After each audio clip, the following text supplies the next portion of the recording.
WhatsApp everyone, welcome back to my channel. बहुत दिन के बाद आया है, अभी पूरा जोश से आया है, तो एवरीडे अभी रेगुलर अपडेट मिलेगा सबको। एक चीज याद रखना है, जिंदगी में कभी हार मत मानना। हार तब होता है जब आप मान लेते हो, और जीत तब होता है जब आप ठान लेते हो। तो ऑलवेज आई यूज्ड टू से नेवर गिव अप। लाइफ में प्रॉब्लम आएगा तो उसको क्या करना, ओवरकम करना है भाई, गिव अप नहीं करना। ये हमारा अभी एग्जाम का ज्यादा टाइम नहीं है, 2 मंथ्स क्लास है, मान लो 2 मंथ्स ही है। तो बहुत सारा मेरा स्टूडेंट फ्रेंड का सिलेबस कंप्लीट हो गया, तो जिसका सिलेबस कंप्लीट हो गया तो उसका रिवीजन हो जाएगा, जिसका भी कंप्लीट होगा लेकिन कुछ कुछ कंफ्यूजन है, तो अभी हमारा जो जो एपिसोड आएगा तो इससे पूरा कंफ्यूजन क्लियर हो जाएगा। तो आज जो हम स्टार्ट करेंगे दैट इज हमारा अकाउंट्स का पार्ट बी से। That is and the name of the chapter is accounting for share capital, जिसमें हमारा काउंसिल का मार्क्स है यहाँ पे 10 मार्क्स है। तो यहाँ पे ये मान लो कंपनी को पैसा चाहिए 1 लाख, ठीक है। ये जो कंपनी कंपनी को पैसा चाहिए 1 लाख, ये पैसा कंपनी कहाँ से कलेक्ट करेंगे? क्या बहुत सारा कंपनी के पास बहुत सारा सोर्सेस हो सकता है। Company can collect money from bank, some other financial institution या फ्रेंड रिलेटिव, और बहुत सारा सोर्सेस है। लेकिन और एक तरीका है, the company can collect money through public. Public से भी पैसा कंपनी कलेक्ट कर सकते हैं। जब कंपनी पब्लिक से पैसा कलेक्ट करेगा तो इसका इस रिटर्न में पब्लिक को क्या मिलेगा, और पब्लिक क्यों इन्वेस्ट करेंगे? बहुत इजी कंसेप्ट है भाई। भाई थोड़ा सा कंसेप्ट दे दो, थोड़ा सा कंसेंट्रेशन दे दो, तो ये तुम्हारा लाइफ बन जाएगा। तो मान लो कंपनी के पास, कंपनी को चाहिए, एज आई टोल्ड, कंपनी को चाहिए 1 लाख। तो कंपनी ने सोचा भाई उसको छोटा छोटा पार्ट में, छोटा छोटा हिस्से में हम डिवाइड कर देते, छोटा छोटा हिस्से में डिवाइड कर देते। मतलब कंपनी ने बोला कंपनी के पास 10,000 शेयर है eight the rate of ₹10 each. तो मतलब तो अगर किसी कंपनी के पास 10,000, कंपनी के पास 10,000 शेयर है eight the rate of ₹10 each. अगर किसी को लेना है तो ये इस एक शेयर का कीमत कितना होगा? 10 होगा। कंपनी के पास 10,000 है, और कंपनी ने बोला अगर आप खरीदना चाहते हो तो वो ये मतलब क्या होगा, एक एक साथ नहीं देना होगा। कि हम you can pay money on the basis of installment. Installment भी पे कर सकते हो। तो पहला जो इंस्टॉलमेंट आएगा उसका नाम क्या होगा? तो पहला जो इंस्टॉलमेंट आएगा उसका नाम याद रखना, एप्लीकेशन। क्या है? एप्लीकेशन। सेकंड वाला जो हमारा इंस्टॉलमेंट आएगा उसका नाम है अलॉटमेंट। फिर हमारा कॉल मनी। इंस्टॉलमेंट 4 भी हो सकता है, तो 4 होने से यहाँ पे हम लिखेंगे फर्स्ट कॉल, देन हमारा फोर्थ वाला लिखेंगे सेकंड एंड फाइनल कॉल। तो यहाँ पे मान लो यहाँ पे रेट है हमारा 5, यहाँ पे हमारा 3, यहाँ पे हमारा 2। लेकिन देखो एक साथ 10 नहीं दे रहे, लेकिन टोटल तो 10 दे रहे हैं। तो ये कंपनी को भी अच्छा होगा, और जो शेयर खरीदेंगे या सब्सक्राइब करेंगे उसको भी अच्छा होगा। एक साथ पैसा का बांटन ही आएगा। लेकिन असलियत में, रियलिटी में ऐसा नहीं होता है। हमारा एग्जाम बुक में है, तो इसलिए हमारा ये ऐसा सीखना होगा। तो 5 प्लस 3 8, 8 प्लस 2 हमारा क्या होगा? 8, 8 प्लस 2 हमारा 10। तो हमें 10 करके दे रहा है। कोई 1,000 शेयर भी ले सकते हैं, कोई 2,000, 5,000। इन टोटल कंपनी के पास शेयर है 10,000। इसका तो व्हाट इज ए शेयर, ये क्वेश्चन आ सकता है। तो share is a part of capital of A company. Share is क्या है? कंपनी का जो कैपिटल है, कंपनी का कैपिटल क्या है? 1 लाख।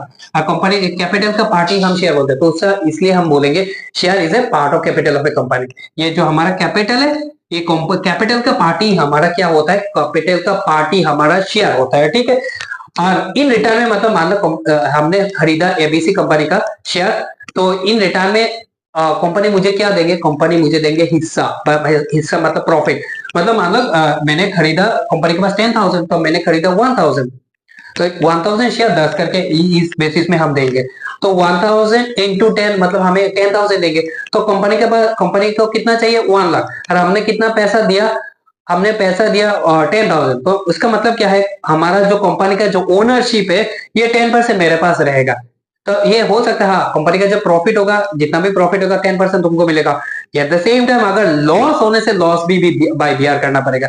जैसे हमारा खुद का बिजनेस में प्रॉफिट होने से जैसे हम प्रॉफिट मिलेगा, लॉस होने से भी हमें बियर करना पड़ेगा। तो अकॉर्डिंगली कंपनी का पॉइंट ऑफ व्यू से भी सेम होगा।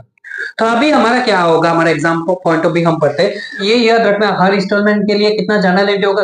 2 journal entry. For every instalment there will be 2 journal entry. तो पहला जो हमारा, ये हमारा क्वेश्चन समझ में आ गया। कंपनी ने मान लो ABC company issued 10,000 share at the rate of ₹10 each. तो the payment will be given on the basis of the following instalment. तो एप्लीकेशन में 5, अलॉटमेंट में 3 एंड कॉल में 2। जो भी हमारा पैसा है, कंपनी का सब पैसा मिल गया। तो अभी मैंने बोला हर इंस्टॉलमेंट के लिए 2, जिसका पहला एंट्री का नाम क्या होगा? Receive entry. तो रिसीव एंट्री हम कैसे लिखेंगे? ये हम लिखेंगे एस है। तो bank account debit to share, bank account debit to share application account, bank account debit to share application account. तो कितना शेयर है? 10,000 शेयर, ठीक है, 10,000 शेयर। एप्लीकेशन का रेट क्या है? 5। तो 10,000 इंटू 5 दैट इज कितना होगा? 50,000। 50,000 हमारा जर्नल एंट्री का जैसा फॉर्मेट होता है हम मेंटेन नहीं कर रहे, तो आपका तो समझ में आ जाएगा ना। तो डेट पार्टिकुलर से तो कोई इजी नहीं। हमारा कॉन्सेप्ट बेस है, तो हम पहला कॉन्सेप्ट डिस्कस कर लेते हैं। फिर हम हमारा क्या है? हमारा नरेशन लिखना होगा। तो बीइंग एप्लीकेशन, हम नरेशन लिख लेते हैं। Being application money received, RECEIVD, received on 10,000 share, 10,000 share at the rate of ₹5 each, eight the rate of ₹5 each, ठीक है। ये एग्जाम में ये प्रेफरेंस शेयर, इक्विटी शेयर होने से उसका पहले हम इक्विटी लिखेंगे, प्रेफरेंस होने से हम उसका पहले प्रेफरेंस लिखेंगे, ये याद रखना। इट्स नॉट एन इश्यू, ठीक है। हमारा रिज्यूम अभी बोलोगे सर ये सर फ्रेंड जो भी दादा जो भी है बोलोगे ये क्यों डेबिट में आएगा और ये क्यों क्रेडिट में आएगा, उसका लॉजिक हम बोल रहे हैं। फिर हमारा होगा, हम दोनों एंट्री लिख लेते हैं, देन उसके बाद हम बोलेंगे। फिर हमारा एंट्री होगा ट्रांसफर। तो ट्रांसफर एंट्री होगा share application account debit to share application account debit to share capital account, share application account debit to share application account debit to share capital. Same 10,000 at the rate of ₹5 is 10,000 at the rate of ₹5 is मतलब 50,000, 50,000 being application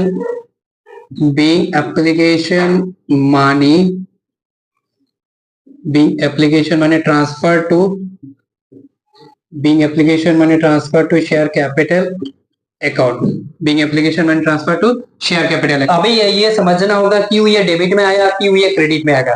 तो मान लो तुम एक company है, company को तुमने पैसा दिया, तो कंपनी का जब पैसा दोगे, कंपनी को क्या मिलेगा भाई? पैसा मिलेगा। कंपनी का तुम तो हाथ में जाके नहीं दोगे, कैश तो नहीं दोगे, तो तुम कंपनी का अकाउंट में ट्रांसफर करोगे। जब कंपनी का अकाउंट में ट्रांसफर होगा तो ये जब कंपनी को पैसा मिलेगा तो कंपनी का बैंक अकाउंट में पैसा क्रेडिट होगा, तो मतलब क्या, कंपनी का एसेट इंक्रीज हो जाएगा।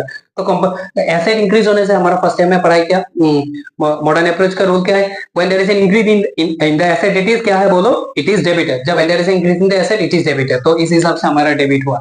तो ये जो हमने टू शेयर एप्लीकेशन ये हम बोल सकते हैं असल में उसका कोई इफेक्ट नहीं हुआ, ये बाद में समझ में आएगा। तो जो शेयर एप्लीकेशन जो हमने लिखा है ये हमारा क्या हुआ?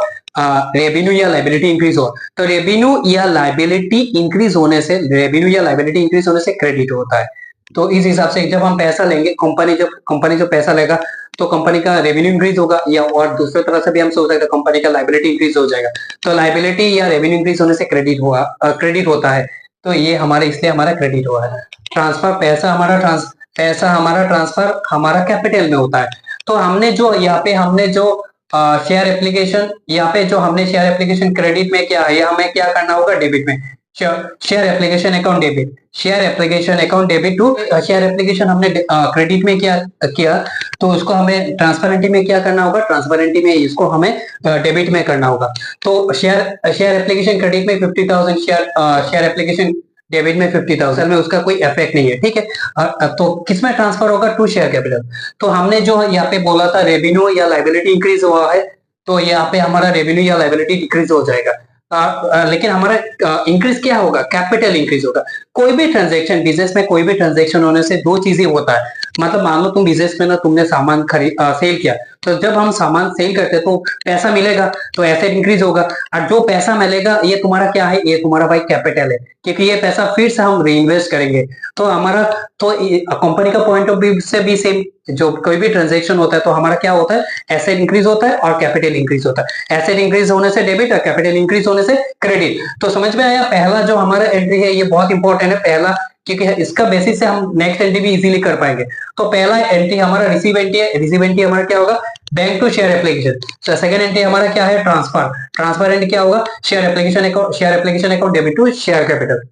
ठीक है। तो हमारा पहला हमारा मैंने बोला हर इंस्टॉलमेंट के लिए 2 जर्नल एंट्री होगा, ये हमारा 2 जर्नल एंट्री हो गया। तो अगर मान लो यहाँ पे जस्ट फॉर योर अंडरस्टैंडिंग ये हमने सीरियल किया 1 उसको हमने किया 2, तो 1 2 1 2 मतलब क्या है 12। अगर ये हम रिवर्स कर देते, अगर उल्टा देते तो उसको क्या हो जाएगा 2 1, मतलब क्या है हमारा नेक्स्ट वाला जो इंस्टॉलमेंट आएगा ये हम फंडा यूज करेंगे। फंडा यूज करेंगे मतलब 2 1 मतलब जो हमारा सेकंड एंट्री है हमारा फर्स्ट में आएगा, जो हमारा फर्स्ट एंट्री है हमारा सेकंड में आएगा। ठीक है, जब हमारा तो सेकंड एंट्री यहाँ पे क्या है शेयर एप्लीकेशन। जब हम नेक्स्ट इंस्टॉलमेंट में जाएंगे, ये याद रखें, जब हम नेक्स्ट इंस्टॉलमेंट में जाएंगे सिर्फ हमारा क्या करना होगा, इंस्टॉलमेंट का नाम चेंज करना है। शेयर एप्लीकेशन अकाउंट यहाँ पे है, शेयर एप्लीकेशन अकाउंट डेबिट। तो हम सेकंड इंस्टॉलमेंट का एंट्री जब पहला वाला एंट्री देंगे तो क्या होगा, share allotment account debit to share capital 10,000 into 3, तो 10,000 इंटू 3 मतलब 30,000, तो 30,000 हम लिखेंगे। फिर हमारा क्या है बैंक टू शेयर एप्लीकेशन, तो बैंक टू शेयर अलॉटमेंट। तो ये याद रखना है हमारा, उसको हम बोलेंगे ड्यू एंट्री।